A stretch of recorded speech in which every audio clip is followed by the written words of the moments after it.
ৰাস্তাত পানী হৈ আছে গোটেই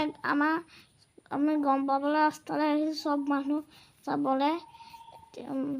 সেইকে আপোনালোকৰ হ'লে তেনেকৈ ক'ব শুনোবা দেই আমাৰ ইয়াত বাৰু লখিমপুৰতে হৈছে এয়া আমি গম পোৱা দেখি আহিছোঁ শুনি পেলাই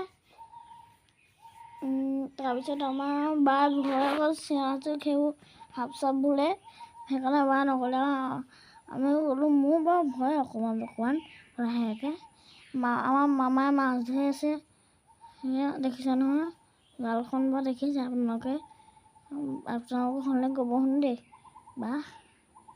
দেই হ'বনে কিমান মাছ লাগি আছে আমি তাকে চাই আছোঁ আমাৰ যেমান মামাই মাছ ধৰি আছে কিমান মাছ উঠে চাম আৰু ক'ত মাছ পাওঁ আমি নাযাম পালে ঘৰলৈ পথাৰত পানী আমাৰ গোটেই পানী হৈছে তেতিয়া বালি হৈ তললৈ সোমাই হৈছে এতিয়া ৰোৱাবোৰে বহুত নষ্ট হ'ব নহয় পানীয়ে মাৰি পেলাব